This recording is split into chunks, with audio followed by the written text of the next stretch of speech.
Herramienta que Dios nos dejó para que nosotros seamos instruidos durante la enseñanza de la palabra. Y también me cuestionaba y decía, ¿cómo estamos cuando escuchamos la palabra del Señor? ¿Lo asimilamos? ¿Surge efectos en nuestra vida? Hoy acabamos de escuchar este testimonio.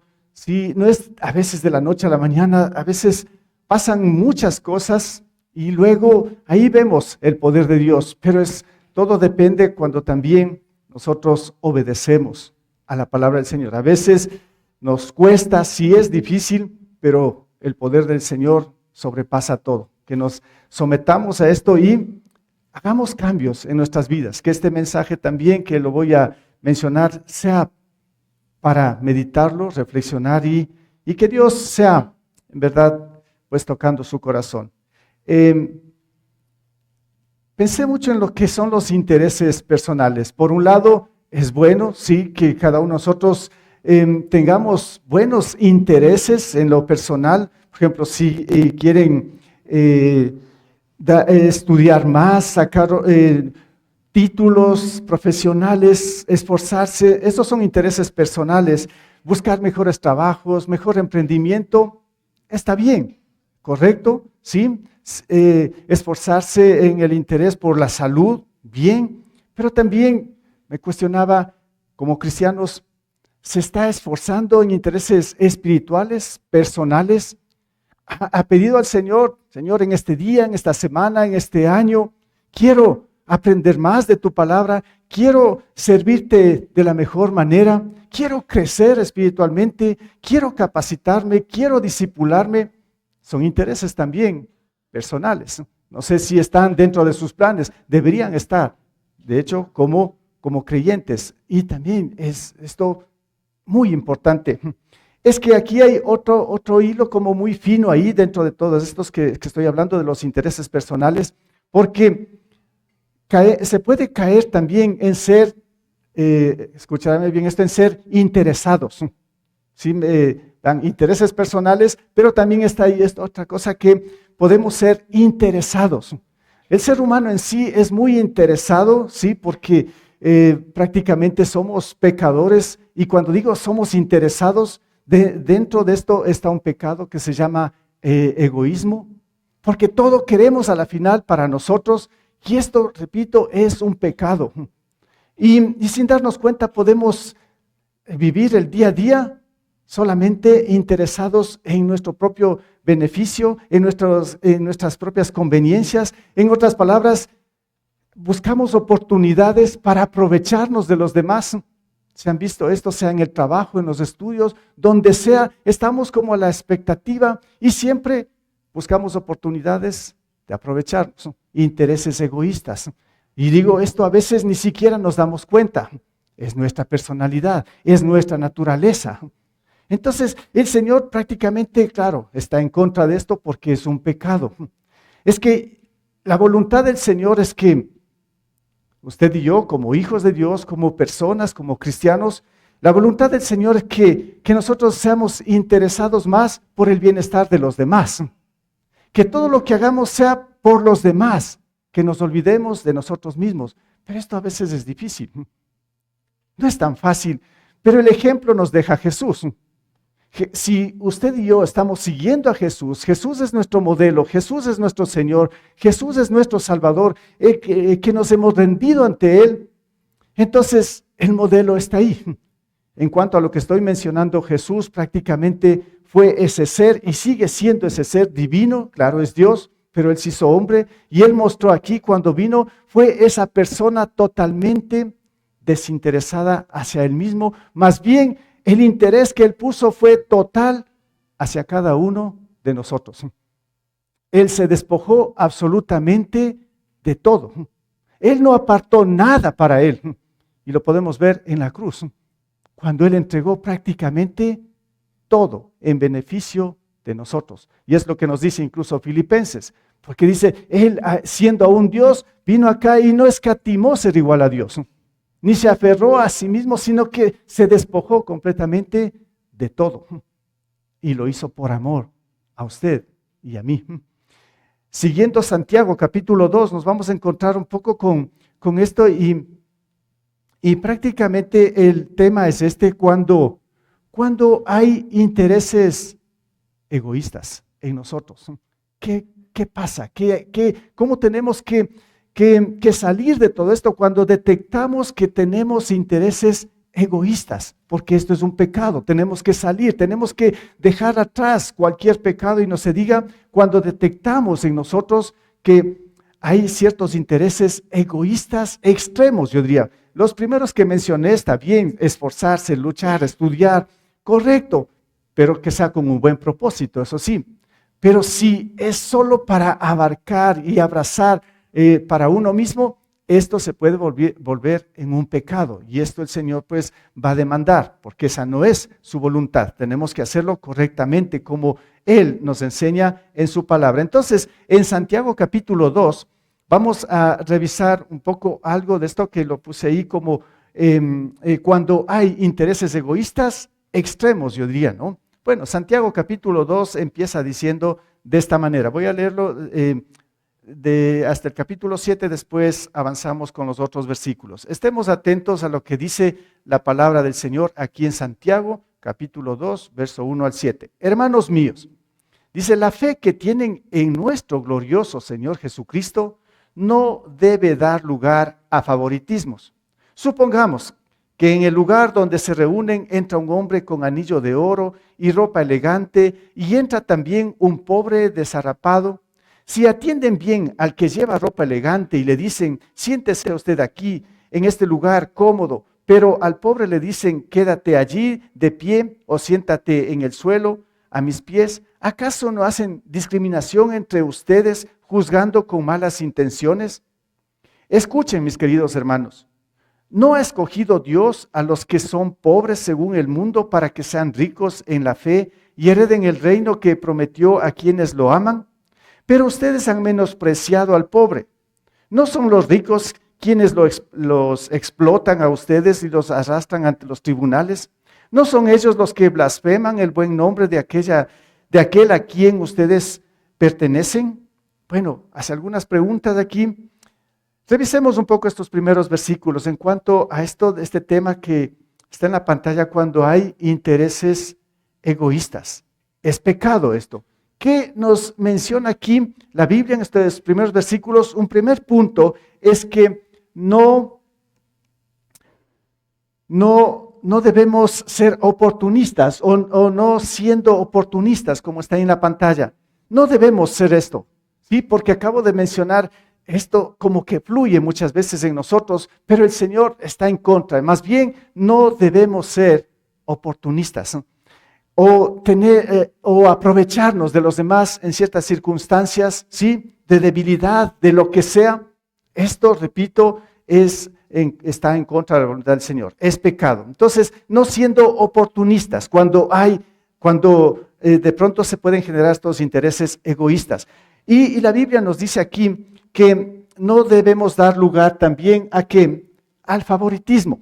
Qué complicado que es esto, sí, y pone aquí en estos primeros versículos la ilustración de un rico y de un pobre que entra, dice, cuando están reunidos, dice, no es así que de pronto lo atienden de la mejor manera al que tiene dinero y al que no tiene lo desprecia. A veces les digo, sin darnos cuenta podemos estar haciendo esto, no solo aquí, sino en cualquier lugar. Esto para mí, les digo, es ser oportunistas, aprovecharse de los demás, dar favoritismos por algún interés. No es que el interés es amar, es entregar todo a esa persona, sino todo lo contrario. Yo a veces veo en esto, ¿no? Entonces, es sin dar lugar al favoritismo. Y en la misma ley de Dios, en el Antiguo Testamento, nos pone en Levítico 19:15, nos aclara con respecto a esto. El Señor de una forma bien clara lo pone aquí. Dice, no perviertas la justicia, ni te muestres parcial en favor del pobre o del rico, sino juzga a todos con justicia. También el apóstol Pablo nos dice en la carta a los Romanos 2:11, dice, porque con Dios no hay favoritismos. Claro, es que imagínese si Dios tuviese favoritismo a alguien. qué complicado sería esto, ¿no? El Señor Jesús mismo, que es Dios, que vino aquí, Él no fue favorito con ninguno de las personas. Tuvo sus discípulos, pero el amor que Él tenía era igual a todos. Y por eso, cuando murió en la cruz, no solo murió por los discípulos, por sus amigos. No, Él murió por usted, por mí y por todos los pecadores de todos los tiempos.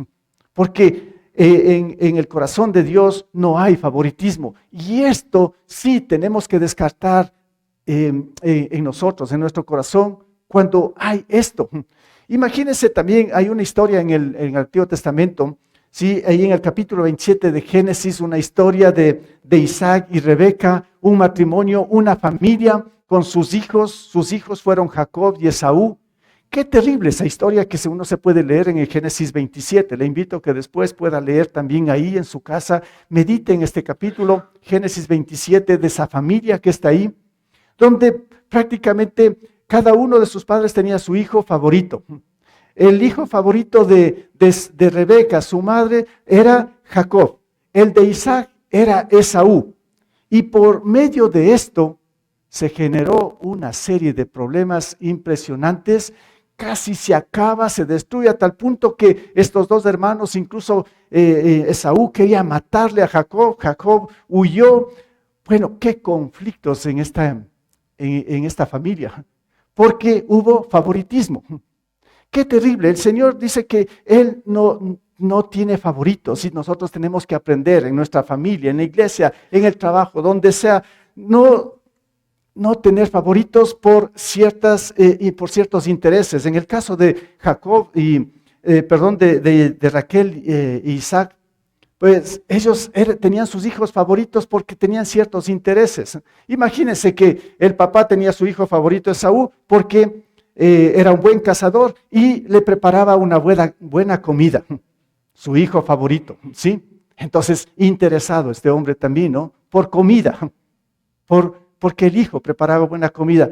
La madre, pues, favorita de su hijo Jacob, porque siempre le acompañaba. Este hijo era, como hoy en día se puede decir, mamitis, ¿no? Entonces, era el favorito y por eso ahí estaba, con mucho interés, ¿sí? La mamá por este hijo.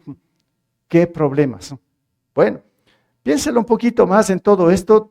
Lo puse aquí, no siendo oportunistas, sin dar lugar al favoritismo, como nos dice, pero también habla algo más en estos versículos que hablé, sin menospreciar ¿a quién? Sin menospreciar al pobre. Qué terrible que es esta situación también, ¿sí? Bueno, aquí, cuando yo uso la palabra o pronuncio palabra pobre, yo tengo que batallar mucho porque siempre me cuestiono quién es el pobre. ¿Quién es el pobre? El pobre prácticamente es el que no tiene nada económicamente, no sé. Y Jesús dice que Él se hizo también pobre, ¿por qué? Por amor a nosotros. Prácticamente pobreza es el que no tiene nada. Jesús no tuvo nada cuando vino acá. Él sí practicó la pobreza, vivió en pobreza. Pobreza es el que no tiene absolutamente nada, o tal vez un poco si queremos verlo así, pero es bien difícil calificar quién es pobre y quién no. ¿Sí? Hoy no sé cómo usted puede medir esto, pero para mí es difícil esta situación. ¿Sí? ¿Quién es pobre y quién es rico? Pero mejor ver a todos por igual. Así ve el Señor. Entonces, no nos hacemos mucho problema en esta situación, ¿sí? Porque si no, podemos caer en favoritismos y podemos menospreciar al pobre. Mejor tenemos que ver a todos por igual. En el Salmo 41:1 dice lo siguiente: dichoso el que piensa en el débil. Aquí otras versiones lo ponen en el pobre, pero aquí dice dichoso el que piensa en el débil. El Señor lo librará en el día de la desgracia. En el débil. Puede ser que a veces no solamente podemos tener pobreza económica, puede ser que sí se tenga bienes económicos, puede ser, pero puede ser que esté muy debilitado en su corazón porque perdió un ser querido, porque está en situaciones complicadas en su hogar, aun cuando tiene muchos recursos, pero está debilitado. Entonces, sí, aquí el Señor nos dice, dichoso el que piensa en el débil. Entonces, no es en los bienes económicos. sino que puede ser que el rico, el pobre, esté también, como digo, debilitado. Y dice, dichoso el que piensa en él, en el que le ayuda, sin ver su condición económica, lo que sea. Porque parece que, sobre todo en lo económico, como que nuestro ser pecaminoso nos atrae a esto, ¿no? Y por eso somos a veces interesados y lo que estamos viendo más es lo económico. Bien interesados en ese sentido, pero hoy, hermanos, que esto sea diferente, que salgamos renovados, cambiados, que con otra perspectiva de ver a las personas, sean pobres, ricos, como sea, como usted los pueda apreciar. Y hermanos, en este punto, repito, el Señor dice, no sean oportunistas.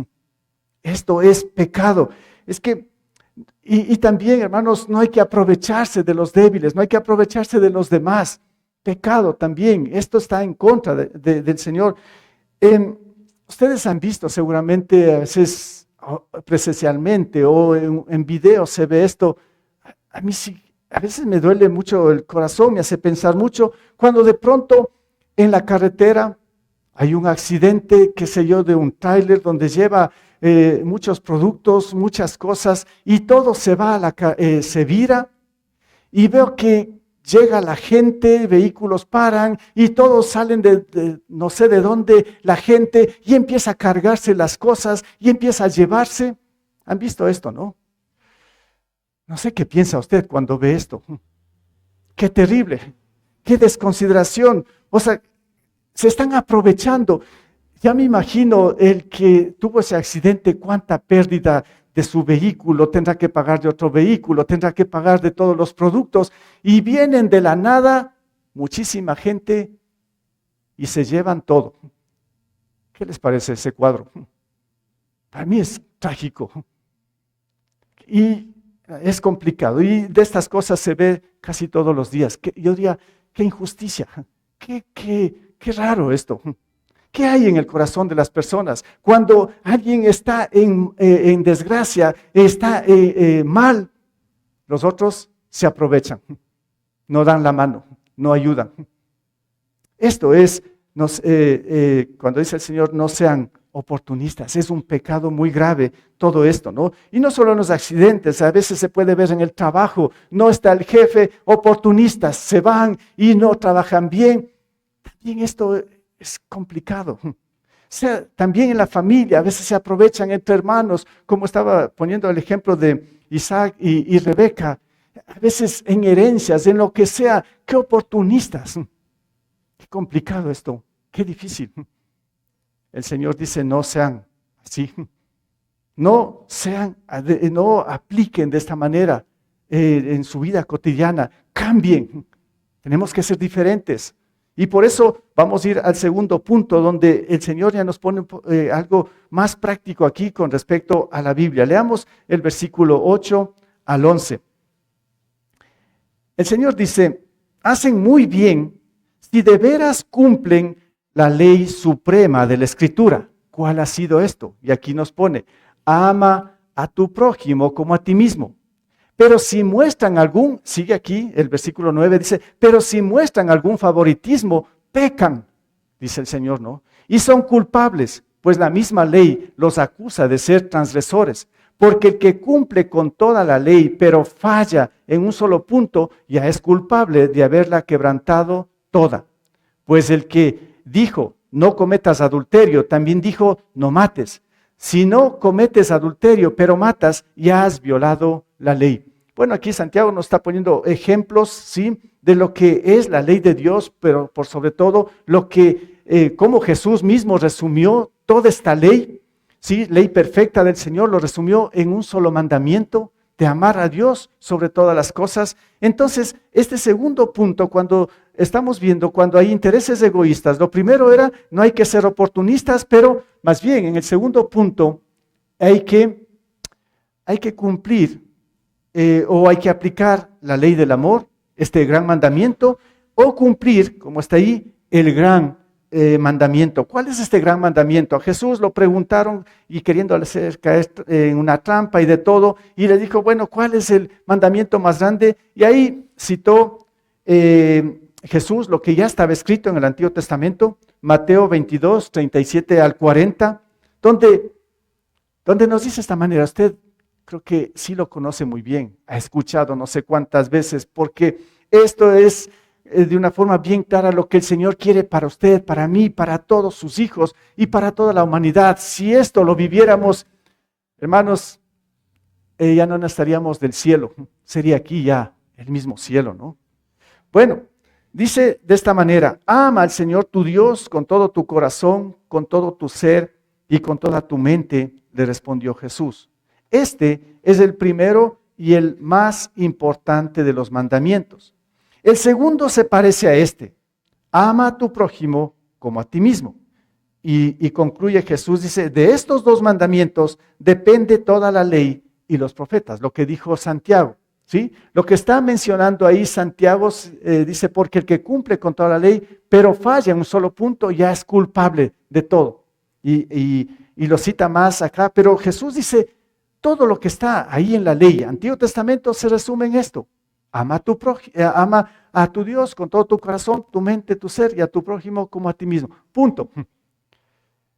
Bueno, ahora la pregunta es: ¿cómo lo aplicamos? ¿Cómo está viviendo usted este gran mandamiento? Porque de esto depende todo, absolutamente todo. ¿Qué hace usted? ¿Cómo lo vive en el día a día? Con Dios y con el prójimo. Hermanos, para resumir un poco más, cuando nos está diciendo aquí que ama al Señor tu Dios con todo tu corazón, con todo tu ser y con toda tu mente, yo creo que esto yo lo puedo resumir en el segundo mandamiento, cuando dice que amemos a tu prójimo como a ti mismo. Entonces, si yo cumplo amando al prójimo, prácticamente estoy amando a Dios. Porque si algunos, es interesante escuchar esto, ¿no? Dice, creo que ayer también escuché esto, estábamos en la reunión de hombres, es interesante en ese tiempo, ¿no? Como compartimos, salen muchas cosas, y ahí salió algo también de esto, y donde alguien le pregunta, le dice: ¿y cómo va su matrimonio? Y le dice: ¿y ama a su esposa? Dice: ¿cómo le voy a amar? O sea, si le conociera. Y le pregunta: ¿y ama a Dios? Claro, a Dios sí, claro, tengo que amarle a Dios. Qué contradicción esto, ¿no? O sea, dice: a Dios sí amo, pero a mi esposa no, porque ¿cómo voy a amar? Bueno, si yo amo a mi esposa, prácticamente estoy amando ¿a quién? A Dios. Estoy cumpliendo el gran mandamiento. Entonces, por ahí empieza todo esto, ¿no? Si aquí hay esposos, sobre todo, claro, los hombres, es el mandamiento que nos dice: esposos, amen a sus esposas como Cristo amó a su iglesia. Bueno, entonces prácticamente, si usted se esfuerza en amar a su esposa, ¿qué está haciendo? ¿Está amando a quién? A Dios. Está cumpliendo con todo esto, con la ley del amor. Y por ahí empieza todo hacia afuera, hacia los demás. ¿Cómo amamos al prójimo? Mi gran pregunta, ¿no? Pablo escribió en Filipenses y dijo que en Filipenses 2 dice: ¿saben qué? Consideren a los demás como ¿qué? Como superiores a ustedes mismos. Y ahora yo tengo que tener en mente todo esto. Mi esposa, mis hijos, ustedes y todos. La Biblia dice: tengo que considerarlos como superiores. Y si son superiores a mí, ¿qué tengo que hacer? Servir y amar. Y luego, ahí en Filipenses dice en el 2:5, la actitud de ustedes debe ser como ¿quién? ¿Como quién? Como la de Cristo Jesús. La actitud en cuanto a amar. Él es el modelo, otra vez Jesús, de amor verdadero hacia el prójimo. Pero dice: la actitud de ustedes debe ser como la de Cristo Jesús. Entonces, ¿cómo es la regla aquí? Más o menos pensando en todo esto, yo mismo tengo que aplicarlo, batallando, y no es tan simple, porque tengo también naturaleza pecaminosa todavía. El Señor está haciendo esa obra perfecta en mí, en ustedes, y doy gracias a Dios por esto. Pero pensando en esto, yo llego a esta conclusión de que si mientras más Cristo está en mí, yo puedo, ¿qué? Amar más. Es lo que decía Juan el Bautista también. Es necesario, decía, que yo mengue, que yo me haga más pequeño de lo que uno es, porque somos egoístas con estos intereses extremos. Entonces, la regla es, si conocemos a Cristo, que el Señor crezca más en nosotros y menos de nosotros. ¿Sí me entiende esto, no? Entonces, ¿cómo funciona? Mientras más me someto a Cristo, mientras más me rindo a Cristo, mientras más voy a la palabra y mientras más la estudio y me esfuerzo por aplicar la palabra y también conocer más de Dios, prácticamente me estoy acercando ¿a qué? Al gran mandamiento. Y de pronto empiezo a amar a Dios y al prójimo, como Dios quiere que yo ame. Entonces sí, esos intereses egoístas, esos intereses oportunistas, como sea, favoritismos, tiene que ir desapareciendo. Y nuestra vida se va a ir transformando. Vamos a ser nuevos hombres, nuevas mujeres, que honren y glorifiquen a Dios con nuestras vidas. Entonces, sí, la primera cosa es cumpliendo ese gran mandamiento que parece que está muy lejos, pero no es así, está muy cerca, sí lo podemos llevar a cabo. Si no, yo me he cuestionado, si no, ¿para qué el Señor puso esto? ¿Para qué el Señor dijo que amemos a Dios con todo y al prójimo como a nosotros mismos si no vamos a poder? ¿Para qué puso esto? Si lo puso es porque sí podemos, con el poder de nuestro Señor Jesucristo. Sí podemos avanzar en todo esto. Y el Señor está con nosotros, ayudándonos, sosteniéndonos. Y también en el versículo 9 al 11, ¿sí? De lo que leímos, dice, pues el que dijo, no cometas adulterio, también dijo, no mates, sino no cometas adulterio, pero matas, ya has violado la ley. Es que, al menos en el Antiguo Testamento, sucedió algo grave y también se puede ver en nuestros días, que se daba lugar ¿a qué? A la hipocresía. Entonces, prácticamente para que no haya en nosotros esos intereses egoístas, no debemos dar lugar ¿a qué? A la hipocresía. La hipocresía es otro pecado que está sumergido ahí. La hipocresía es como el payaso, ¿no? Que se pone la máscara, la careta, como sea, y muestra algo que no es.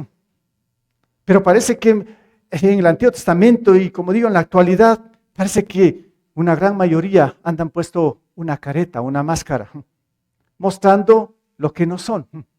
Esto se llama hipocresía.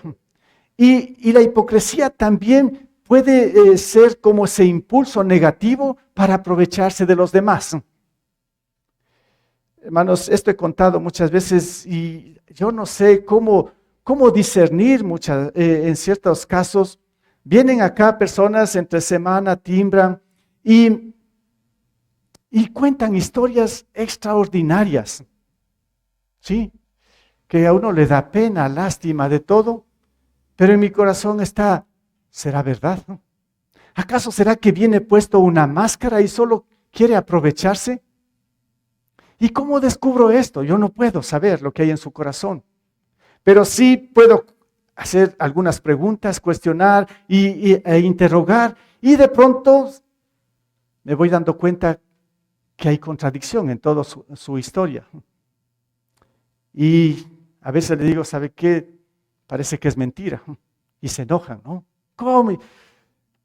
Bueno, o sea, quieren aprovecharse, son hipócritas.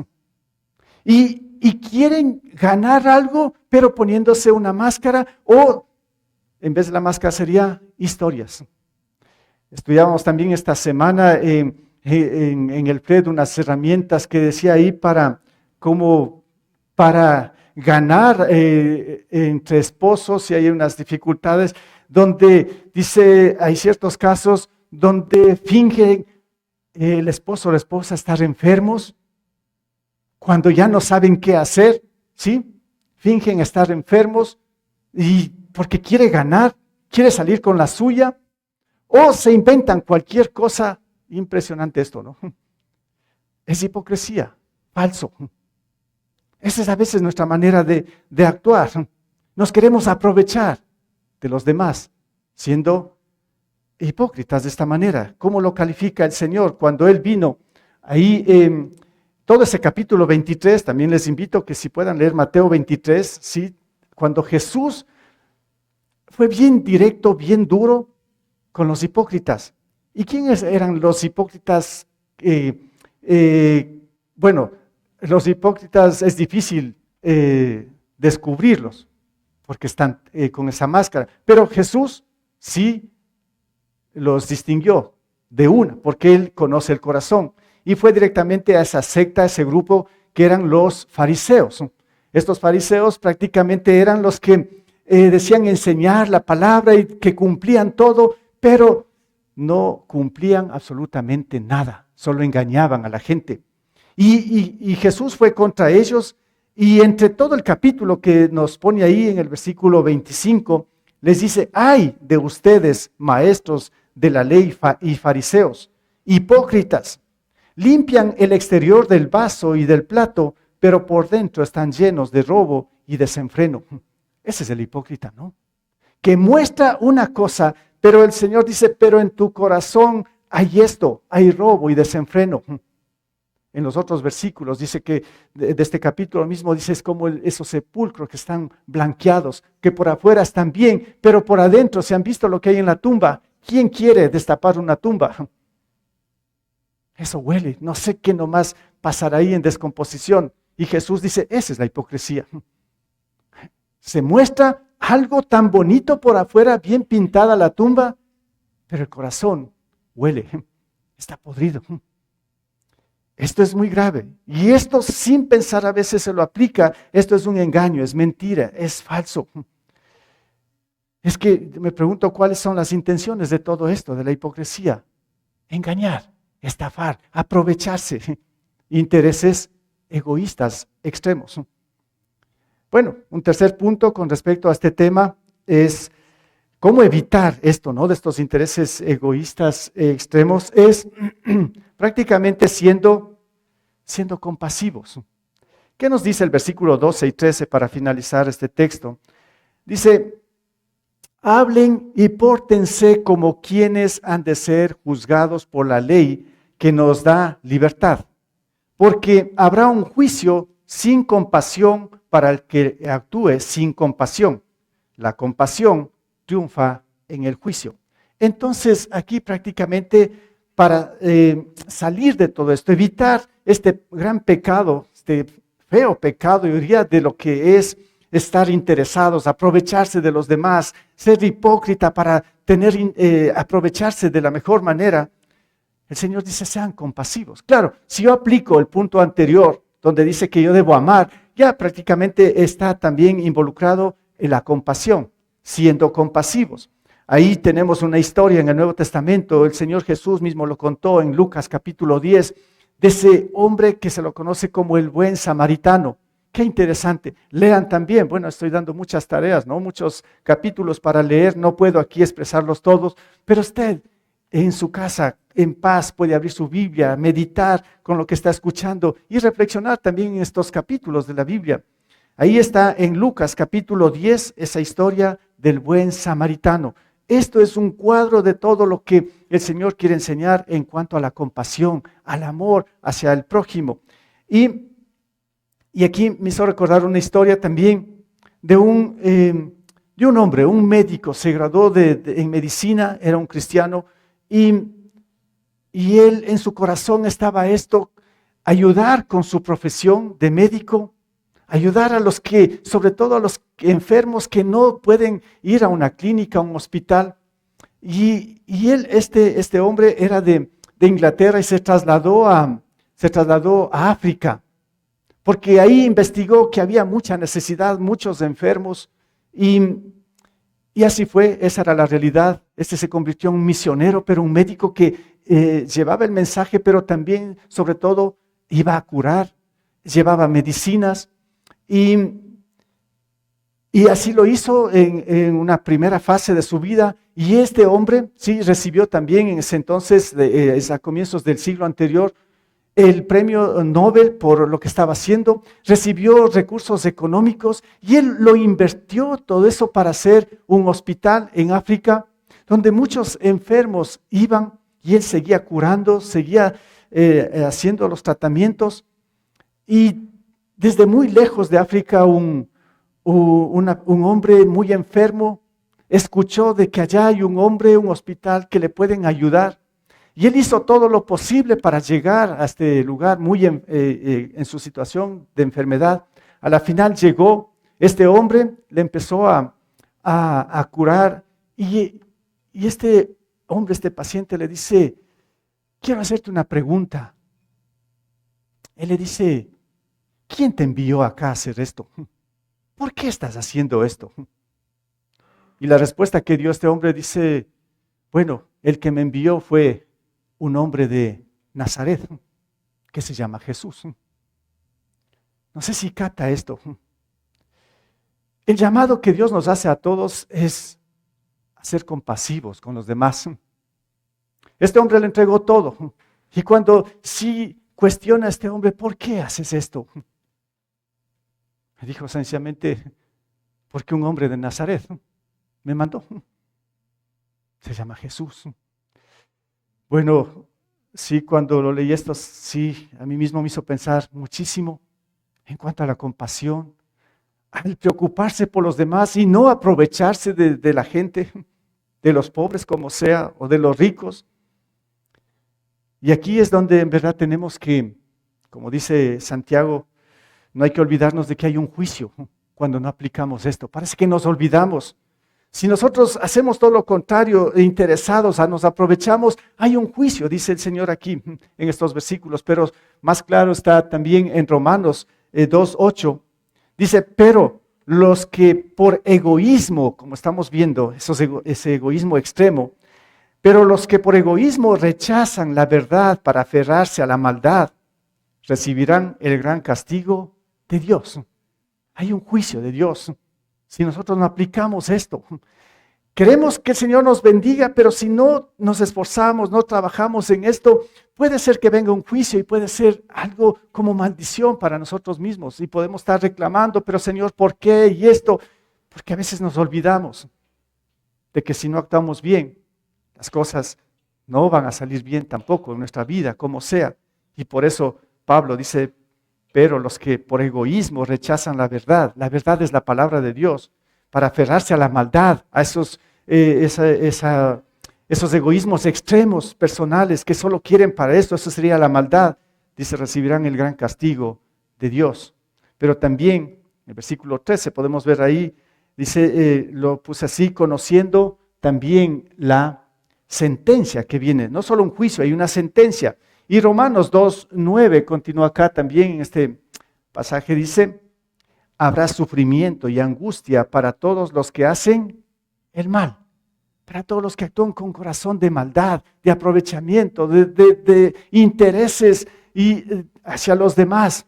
Esto es maldad, esto es pecado.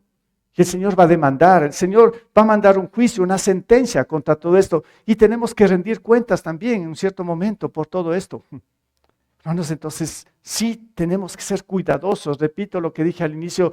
Dije, hermanos, ustedes van a escuchar algo, les va a decir el Señor, que salgan de este lugar renovando su mente, pero tal vez pidiendo al Señor ideas de cómo tengo que hacer las cosas de forma diferente.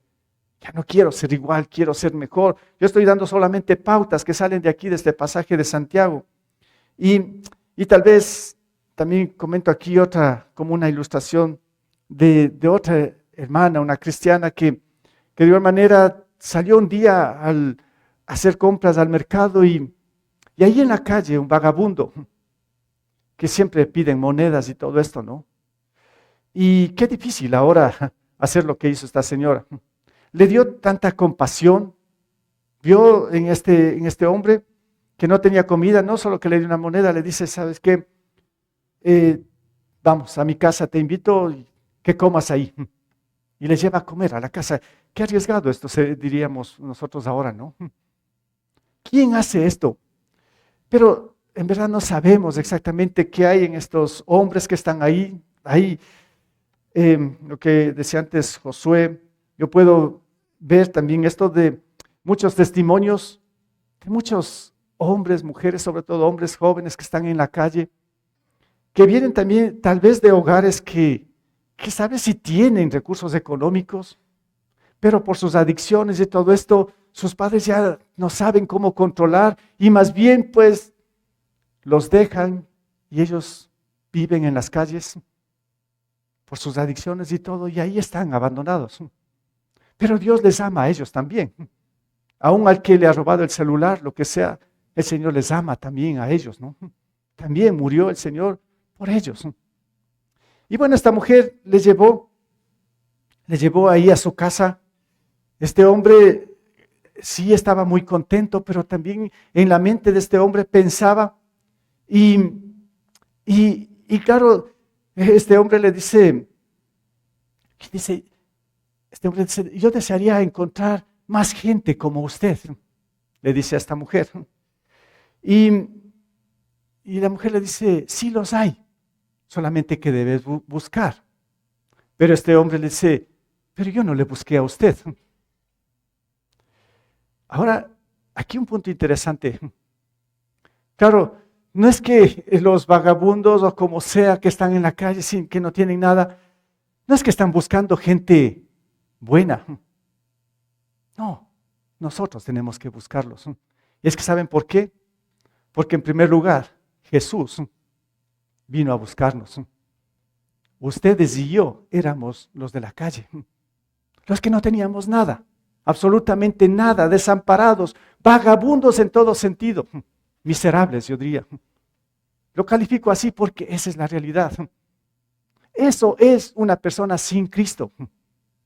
Y nadie, dice la Biblia, en esa vida miserable, en esa vida de pecado, en esa vida de condena, nadie, absolutamente nadie buscó a Cristo.